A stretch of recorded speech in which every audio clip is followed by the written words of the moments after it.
Assalamualaikum warahmatullahi wabarakatuh. Selamat pagi, salam sejahtera bagi kita semua.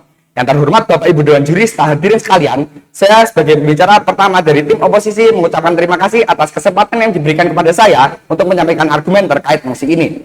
Kami dari tim oposisi dengan tegas menolak mosi ini yang mewajibkan kandidat politik untuk lulus ke tes kompetensi politik agar dapat mencalonkan diri. Meskipun tim pro menyoroti krisis kepercayaan terhadap pemerintah akibat pejabat yang tidak berkapasitas, kami yakin bahwa tes kompetensi politik bukanlah solusi yang tepat. Sebaliknya, mosi ini justru berpotensi merusak demokrasi, menciptakan bias, dan mengabaikan esensi kepemimpinan politik yang beragam dan inklusif. Sebelumnya, mosi ini mengusulkan bahwa setiap individu yang ingin mencalonkan diri sebagai kandidat politik seperti presiden, gubernur, bupati, atau anggota legislatif harus lulus tes kompetensi politik sebagai syarat wajib.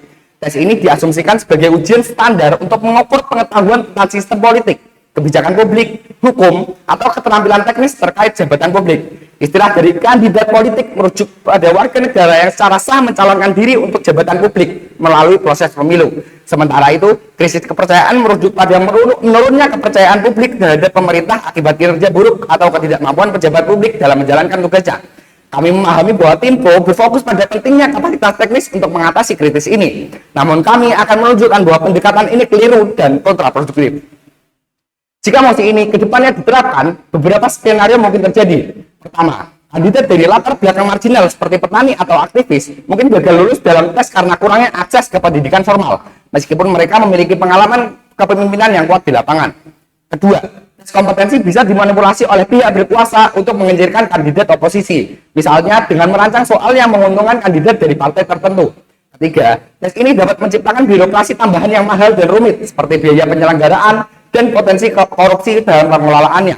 Keempat, publik yang semakin tidak percaya dalam sistem pemilu jika tes dianggap tidak adil, sehingga memperburuk krisis kepercayaan yang ingin diatasi oleh tim pro. Skenario ini menunjukkan bahwa mosi ini tidak hanya gagal menyelesaikan masalah, tetapi juga menciptakan resiko baru yang merugikan demokrasi. Tim pro berpendapat bahwa tes kompetensi politik akan memastikan hanya kandidat berkualitas yang menduduki jabatan publik, sehingga mengurangi krisis kepercayaan akibat pejabat yang tidak kompeten. Namun, kami melihat bahwa pendekatan ini justru menimbulkan masalah serius. Mosi ini mengancam hak politik warga negara yang dijamin konstitusi dengan membatasi siapa yang dapat mencalonkan diri, membuka peluang untuk bias yang dimanipulasi dalam desain tes, serta gagal mengakui bahwa kompetensi politik mencakup aspek seperti visi, empati, dan kemampuan kepemimpinan yang tidak dapat diukur melalui ujian formal. Kami menolak mosi ini karena satu, mosi ini melanggar prinsip demokrasi inklusif. Demokrasi menjamin bahwa setiap warga negara memiliki hak untuk mencalonkan diri tanpa hambatan yang tidak perlu, sebagaimana diatur pada pasal 27 ayat 1 Undang-Undang Dasar 1945. Indonesia menjamin persamaan kedudukan warga di depan hukum. Tes kompetensi politik berpotensi mendiskriminalisasi kandidat dari latar belakang non-akademis seperti tokoh masyarakat, aktivis, atau pekerja informal yang mungkin tidak terbiasa dengan ujian formal, tetapi memiliki pengalaman dan dedikasi nyata. Misalnya, banyak kepala daerah berhasil memimpin dengan efektif berkat pengalaman praktis dan kedekatan dengan rakyat, bukan karena gelar atau ujian formal. Data dari KPU menunjukkan bahwa 40% kandidat kepala daerah pada pemilu 2020 berasal dari latar belakang non-elit, dan banyak diantaranya terpilih karena kepercayaan rakyat, bukan kredensial akademis. Tes kompetensi akan menyingkirkan kandidat potensial ini dan melemahkan esensi demokrasi. 2. Tes kompetensi rentan dimanipulasi dan bias. Tidak ada jaminan bahwa tes kompetensi akan netral atau relevan.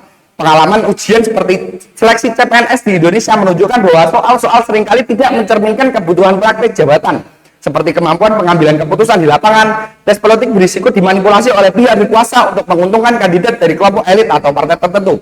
Misalnya, dengan menekan pengetahuan teknis yang hanya dimiliki oleh kandidat dengan akses pendidikan tinggi. Studi oleh Transparansi Internasional tahun 2020 menunjukkan bahwa mekanisme seleksi yang tidak transparan sering digunakan untuk mempertahankan kekuasaan kelompok tertentu.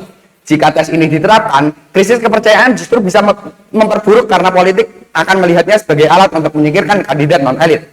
3. Kompetensi politik tidak dapat direduksi ke tes formal. Kepemimpinan politik adalah kombinasi kompleks dari pengetahuan, integritas, empati, dan kemampuan komunikasi.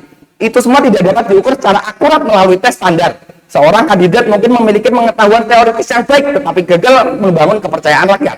Atau sebaliknya, seorang dengan kandidat pengetahuan yang terbatas bisa sangat efektif karena visi dan karismanya, bukan ahli teori politik. Keberhasilan berasal dari kemampuan untuk memahami kebutuhan rakyat, bukan dari lulus ujian formal. Tes kompetensi berisiko mempersempit definisi kompeten dan mengabaikan kualitas kepemimpinan yang esensial. 4. Mekanisme demokrasi yang ada sudah memadai. Sistem demokrasi saat ini sudah memiliki mekanisme untuk menyaring kandidat melalui proses pemilu. Pemilih mengevaluasi kandidat berdasarkan debat publik, rekam jejak, dan visi yang ditawarkan. Jika tim pro khawatir tentang krisis kepercayaan nanti, solusi yang lebih efektif adalah meningkatkan transparansi kandidat. Misalnya, mewajibkan publikasi rekam jejak, memperkuat pendidikan pemilih, dan memperketat pengawasan terhadap kinerja pejabat setelah terpilih. Menurut lembaga survei Indonesia tahun 2021, 65% masyarakat lebih mempercayai informasi dari debat publik dan media dibandingkan sertifikat formal. Menambahkan tes kompetensi hanya akan menciptakan birokrasi baru tanpa menjamin peningkatan kualitas kepemimpinan. Mewajibkan tes kompetensi politik adalah solusi yang keliru dan berbahaya bagi demokrasi. Mosi ini tidak hanya membatasi hak warga negara berpartisipasi dalam politik, tetapi juga membuka peluang penyalahgunaan kekuasaan, menciptakan elit politik baru, dan gagal menjamin kepemimpinan yang lebih baik. Kami dari tim oposisi percaya bahwa demokrasi sejati adalah demokrasi yang inklusif, di mana setiap warga negara memiliki kebebasan untuk memilih dan dipilih tanpa syarat yang diskriminatif.